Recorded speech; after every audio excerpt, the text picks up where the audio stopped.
considered in that particular class. In this class, I'm going to talk about the rotational motion also.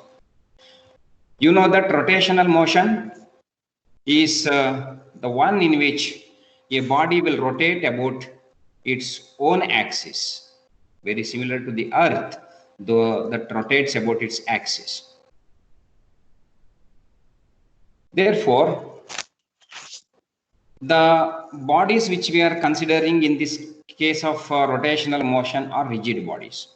So that let's understand the definition of rigid body. Please mute. Someone is not unmuted. It's making noise. Rigid body is the one which is ideally incompressible. For example, the rock. These are all not new things to you. You are very familiar with all these things. I'm just refreshing. The rock is said to be incompressible. A metal block is incompressible. Almost all solids are incompressible. For example, if you take the aluminum block, it is easily compressible as compared to the copper block, which indicates that although metal blocks are said to be incompressible or rigid bodies, 100% rigidity is not possible. In nature, nothing is 100% rigid, but we talk about the rigidity by comparing a material with the other one. So that here, if I say that there is a rigid body, you have to think that it is ductile or very strong and it is incompressible compared to some other materials. And as I mentioned, rotational motion is the topic of discussion today, and it is the motion of a body about its axis. I was taking the example of the earth. It has two types of motions. One is revolutionary motion, the other one is rotational motion. It is rotating about its own axis and it takes 24 hours to complete one rotation. So that the time taken for one rotation is said to be the time period.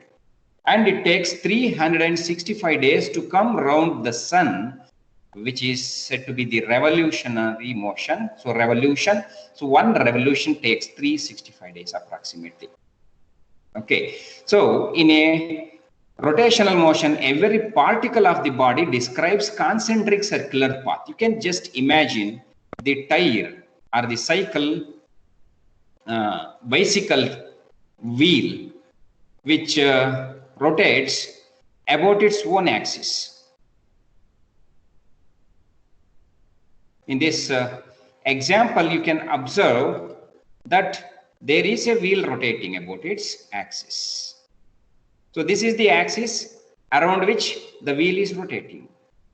During its rotation, every particle is undergoing rotational motion as well as the translational motion.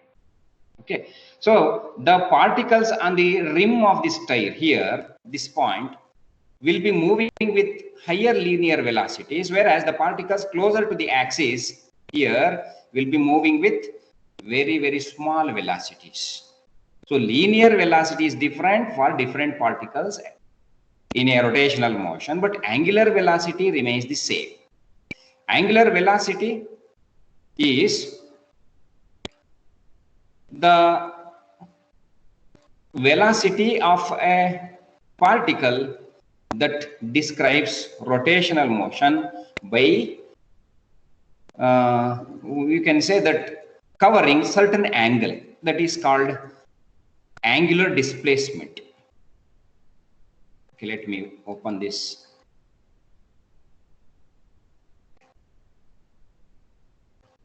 In terms of the particles I was talking, different particles have the different linear velocity, but they possess same angular velocity, I was saying. You have to understand the difference between the angular velocity and linear velocity. Linear velocity is possessed by a translatory motion, or a particle moving along a straight line, you can say, whereas the angular velocity is possessed by the particle or a body undergoing rotational motion. A particle on the rim of the tire, as I was describing, will cover an angle or it will subtend an angle at the axis. A point on the axis can be treated as the origin, which makes an angle theta. That is known as angular displacement. and the distance of that particular particle, let us say rim of the tire from the axis, you can say r. That product of r and omega will give you, in fact, r and theta will give you the, what is that? Angular velocity. Here, angular velocity is defined in terms of the angular displacement.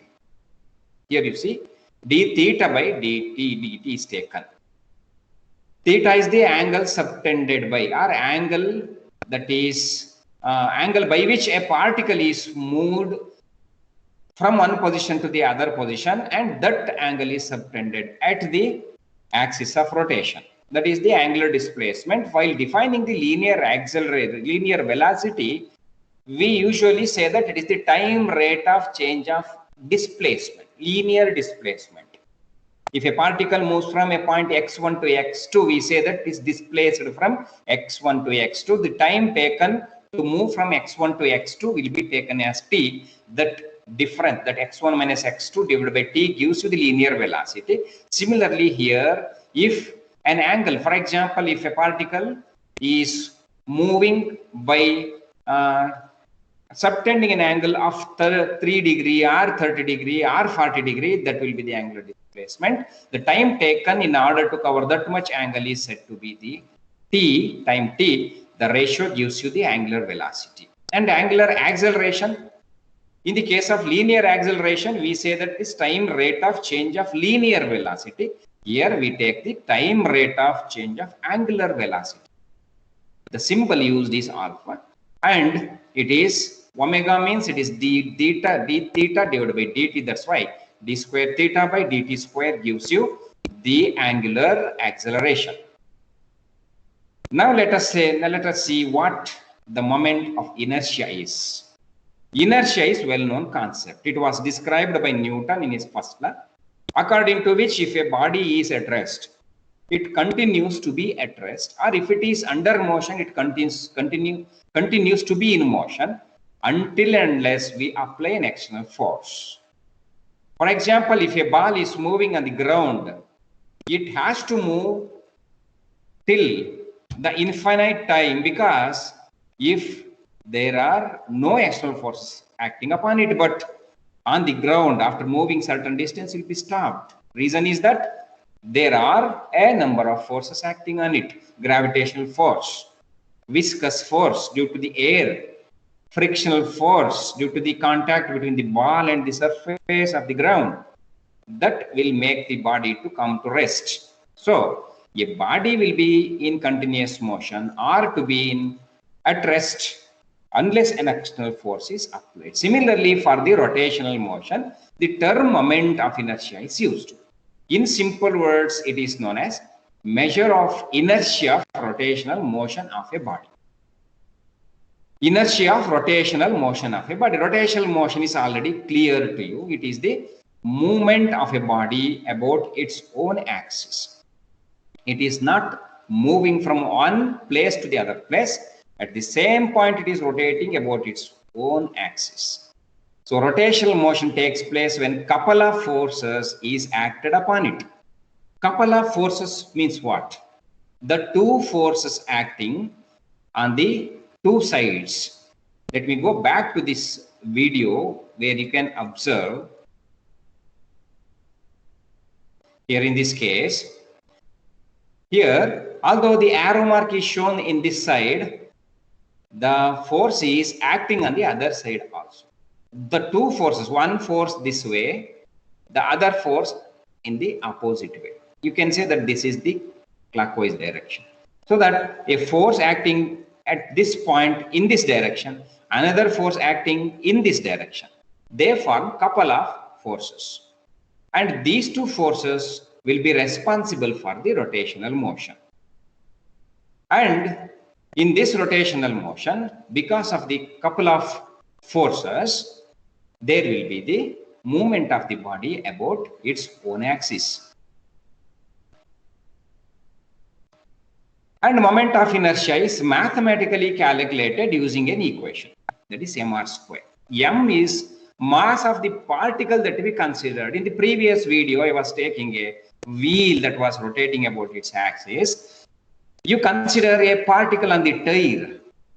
That particle will be having the mass m, and this parameter r is the distance of that particle or the tire from the axis of rotation. That mr square gives you the moment of inertia. This gives you an idea that moment of inertia is directly depending on the two components, mass and the distance of the particle. And on this wheel, there need not only be single particle, there may be infinite number of particles of masses m1, m2, m3, mn, etc. And they may be located at the distances r1, r2, r3, etc.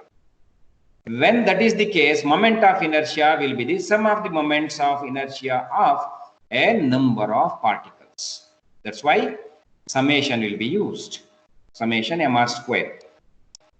And this total mass can be summation of m1, m2, m3, etc., will be represented as m. This is the total mass of the body. But total distance of the particles will be measured in terms of a parameter called as radius of gyration. It is in fact defined as the root mean square value of the radii or the distances of the particles. That means you take the squares of the distances of a number of particles. Let us, there are n number of particles, and divide these squares of the individual distances of the particles by n, so that you will get the average. Find out the square root of that value, that gives you the radius of gyration. So that is what we need while calculating the moment of inertia, total moment of inertia of a body. That's the reason why k is said to be the root mean square value of distances of particles. Now I am coming to the most important part of my lecture, that is the derivation of expression for time period. So before that, let me take the attendance and I will be back.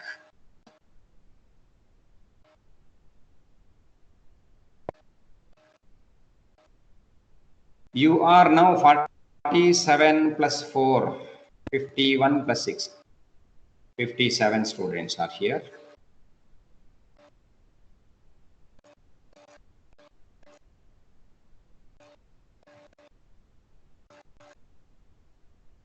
Since the attendance which we take is instantaneous, it will change from time to time. I will take the attendance again later.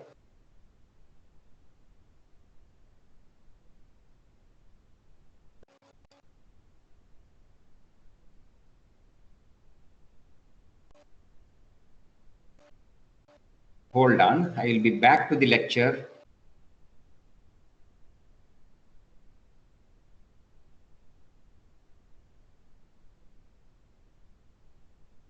Right, I have to talk about the derivation, that the expression for time period of oscillation. For this simple diagram shows you the torsional pendulum. Some of you might have conducted the experiment of torsional pendulums. For them, it is easy to visualize the torsional pendulum. Torsional pendulum will be a simple arrangement of a string. It may be a metallic string fixed to a rigid body. Here I have taken the circular metallic plate, for example. That need not be circular, it need not be rectangular, it can be even irregular shape material also. That can also form the torsional pendulum. When you apply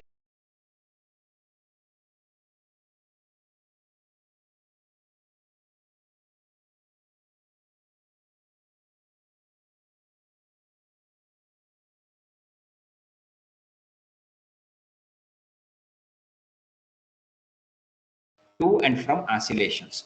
That's why the torsional pendulum is defined as the one which oscillates with to and from rotational motion when subjected to a couple. So here, string and the rigid body are important. We can determine the moment of inertia of this rigid body as well as the rigidity modulus of this particular string using this particular experimental method. As I was talking about the two forces acting here on opposite sides in opposite directions are the are said to be forming the couple, which is said to be the product of the moment of inertia and angular acceleration. You just think in analogy with the second law of Newton. Newton's second law gives you the force equal to mass into acceleration. Here in the rotational motion, moment of inertia will substitute the mass and angular acceleration substitutes the linear acceleration. That is the only difference. There F is ma, here couple is I into alpha, that is angular acceleration. So that this couple is making the body to oscillate, but you know that according to the Newton's third law of motion, when there is action, a reaction force will be developed. In order to bring the body back to rest, there will be a restoring couple. That restoring couple is mathematically said to be C theta, where C is called torsional rigidity, for which the expressions need not be derived at the moment. And theta, you know that it is the angular displacement. For example, if I take a point here, this will move from here to here during the oscillation, so that it will subtend an angle, let us say equal to theta here. So that angle is known as the, what is that? The angular displacement, C theta. So this is the restoring couple, means the couple when you apply to rotate or to make the body to execute rotational motion, you will find a restoring couple that tries to bring the body back to rest, so that they are equal and opposite. Because of their oppositeness, negative sign appears here. The body will come to the equilibrium condition if they are equal to each other, but they act in the opposite direction. That's why negative sign is used. So d square d theta divided by dt square is therefore equal to minus c theta divided by I. See, this is the expression for angular acceleration. And the oscillation of the disc is simple harmonic motion. Means in the last class I was mentioning about it. You have learnt about simple harmonic motion in your earlier courses too. And it is simply defined as a rotational motion or even translational periodic motion in which the displacement and acceleration are opposite to each other. For that kind of a oscillation, the time period of oscillation is expressed in terms of this equation: displacement divided by acceleration. Here displacement means it is angular displacement and acceleration means it is angular acceleration. Displacement is taken as theta, angular displacement, and angular acceleration in the last slide it was shown, it is d square theta by dt square equal to minus c theta by I. That is what mentioned here. Negative sign is ignored because we are interested to get the magnitude of the time, and it is not complex. That's why negative sign is ignored, because if you put negative sign here, it becomes a complex function. So t is equal to 2 pi square root of I by c, because theta cancels. This is the simple derivation of time period of torsional oscillations. So you have observed that it is simply two-step derivation. I just took the expression for couple and the restoring couple, and I defined the time period of a simple harmonic motion. Since torsional pendulum performs the simple harmonic oscillation, that equation, standard equation, can be employed here, and angular displacement is taken as theta and angular acceleration was taken as c theta by I, substituted and obtained this expression, completed. So it is simple derivation. For 6 to 8 marks in the exam, you will find a question on this. And you need to understand the uses. I was mentioning in the beginning that the torsional pendulum can be used to determine the moment of inertia of an irregular body, and also to determine the rigidity modulus of the material of the wire. I do not go in detail about these applications because in the examination point of view, you just need to remember these two applications. No need to describe how it is used, means how torsional pendulum is used for determining moment of inertia, or the what is that? The other one, the rigidity modulus. That details are not required. So now I am coming to the second part of this lecture. That is again important for the examination. bending of beam. Beam is not the new point again to you people. You have seen the beams in most of the buildings. They are used to support the slab of the buildings, or used even in the bridges. It is therefore defined as a rod or maybe a bar of uniform cross section whose length is much greater than its other dimensions. You can think about a steel rod of diameter, for example, 1 inch and length about 10 meter. That can be a beam.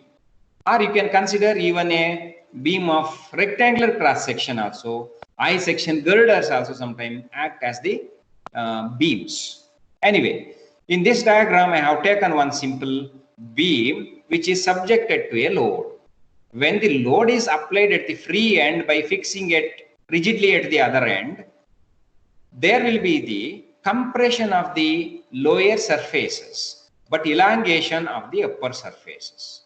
So these upper surfaces will be experiencing the longitudinal force or tensile stress, you can say, because by studying elasticity, you have understood all those things. Elasticity is the property of a body due to which it can regain its shape or size after the removal of external force.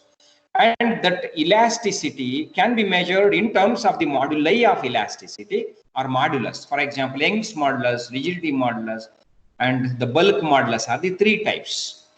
And Young's modulus is defined in terms of the tensile stress divided by the tensile strain.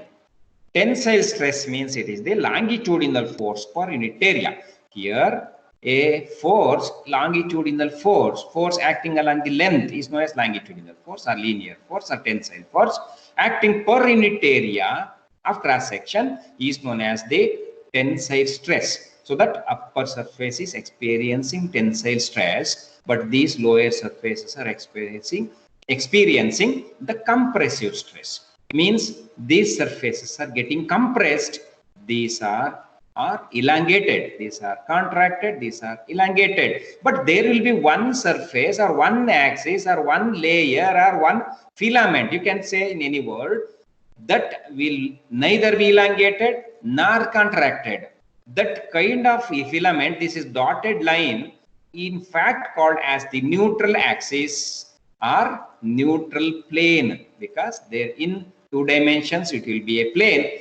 In 1 dimension it is an axis or a filament. In 3 dimensions, since the thickness of a layer is very small, it is usually termed as the neutral plane. And these are not neutral.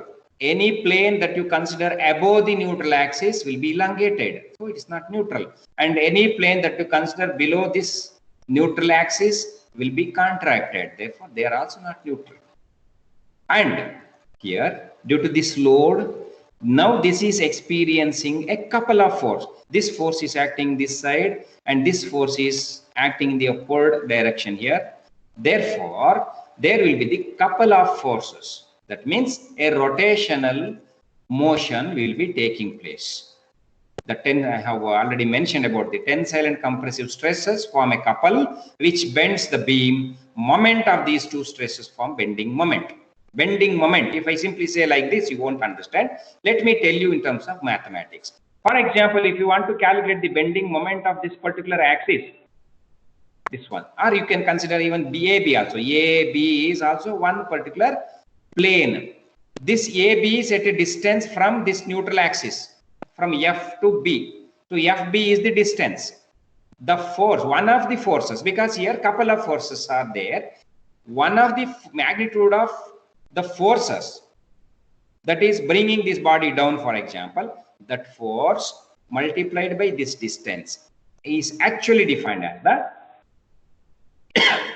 the bending moment. So mathematically, it is said to be the product of the force and the perpendicular distance of the layer for which the bending moment is to be estimated. Now let us derive the expression for the bending moment of the beam. For that, I have taken a section of the same beam which I described in my previous slide, where EF was the neutral axis, EF. And CD can be considered as one of the plane that is getting elongated due to the tensile stress. So that the distance between the neutral axis EF and CD is taken as small letter r, and distance of this neutral axis from the axis of rotation is taken as capital R. And phi is the angle subtended by this particular arc or a section of the beam. Okay, now it is clear. So in unstrained condition, unstrained means when the force that is applied upon the body is negligible.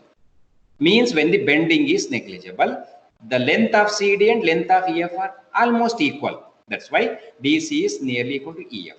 You know that this is like an arc of a circle. For the arc, length of the arc, we take the radius multiplied by the angle subtended, R into phi. Similarly, here I am taking DC or EF equal to arc phi. They are equal to each other because this is taken when the bending is negligible, bending is happening, or you can say that it is just the beginning of the bending.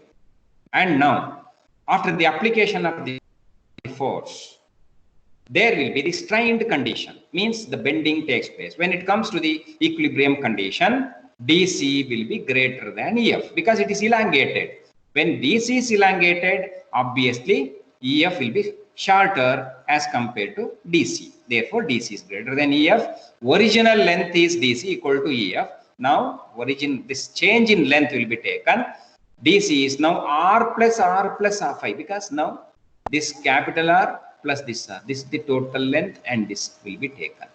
Earlier in this previous case, since EF is equal to DC, we did not consider this small r. But here, since there is elongation, arc of DC should be taken. That's why R plus R is required. That is the total distance of this arc from this point. Hence, R plus R multiplied by the angle subtended, that is phi. So, change in length is therefore this final length, that is this length during the strained condition and length during the unstrained condition. That difference gives you the change in length. And longitudinal strain means what? It is the change in length by original length. Therefore, change in length is substituted, original length is also substituted. Here, phi is the common term. You cancel it. R into phi also cancels. Therefore, small r phi by small capital R phi. Finally, R by R, small r by capital R. Longitudinal strain is with us. Now, Young's modulus definition. Longitudinal stress divided by longitudinal strain gives you the Young's modulus. And longitudinal stress means what? It is the restoring force per unit area. Here small a represents the area of cross section of the filament that is under consideration. For example, in the previous diagram, I had taken CD. For that filament, area of cross section is small letter a. And the force acting upon it, that is tensile force, longitudinal force is F. That gives you the longitudinal stress. Now you have longitudinal strain, longitudinal stress, substitute them. You will get y is equal to FR by AR on simplifying. F will be equal to y into AR by R. Now you have the expression for force. You know that bending moment is the product of the force and the distance of the layer, perpendicular distance of the layer under consideration, for which moment or bending moment to be estimated. F is determined in the previous slide, that is YAR by R, and R is multiplied. And as told you, A, small a is just area of cross section of only one particular filament. But the beam is having an infinite number of filaments or layers. So that we need total moment of the forces or total bending moment. It is possible by taking the summation.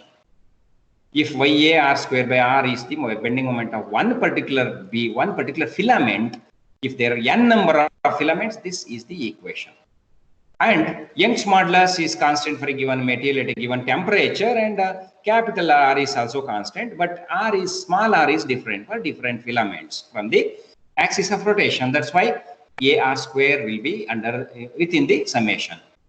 And this sigma AR square can be represented with IG. It is known as geometrical moment of inertia. geometrical moment of inertia is said to be sigma A square, AK square. Capital A forms the total area of cross section, and this K is again radius of gyration. And the product of Y and IG, that is YAK square, is also known as flexural rigidity. So while solving problem, if we ask you to calculate geometrical moment of inertia, you should think that it is IG. Or if we ask you to calculate flexural rigidity, you should think that it is Y into IG. This actually completes the derivation of bending moment of a beam. So these are the two derivations very important for the examinations. I was telling that you can score 20 marks from these two lectures only, but you need to learn few problems. I have put only 3 problems. I take 5 more minutes to complete it so that this module will be completed. In this problem, a periodic force of maximum magnitude of 10 Newton. Maximum force is taken as 10 Newton, and frequency. This is the problem related to my previous lecture, that is for the damped forced vibrations. So that you just recall the things that we discussed in my previous lecture and try to solve it. A periodic force have the maximum value 10 Newton, and the periodic force, since it is periodic, it will have a frequency that is given by 100 Hertz, and mass of the particle that is undergoing the vibration, in fact damped vibration, it is given in the problem that it is 5 gram. Convert that into kilogram, and if the force constant of the particle, it was taken as mu, you just recall that it was mu in the derivation, and damping coefficient was taken to be B, small letter b, it is 0.3 in SI system. Calculate the amplitude of vibrations. Amplitude of vibration has to be calculated. So in order to calculate the amplitude of vibration, you need the expression A is equal to small f divided by square root of omega square p square power square plus 4b square p square. This is the equation.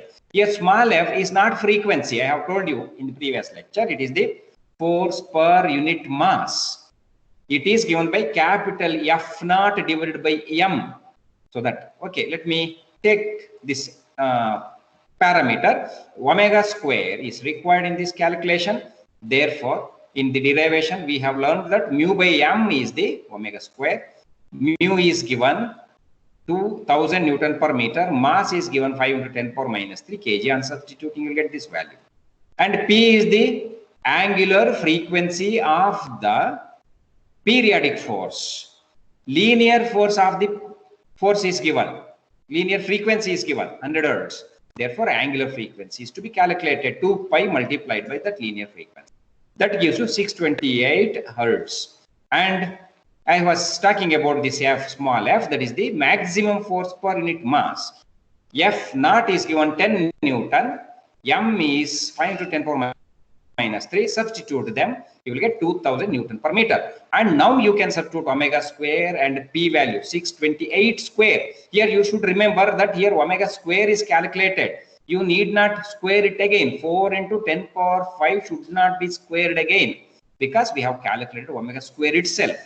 Mu by m is omega square. It is not equal to omega. Therefore, 4 into 10 power 5 is in the place of omega square, but here in the place of p square, 628 square, and b is 0.3, therefore 0.3 square, and p calculated again to 628 square, and f naught is 2000 Newton per meter. On substituting, you will get 4.03 into 10 power minus 3 meter, or 4.03 millimeter. And in the second problem, we have to calculate the force acting on unit mass.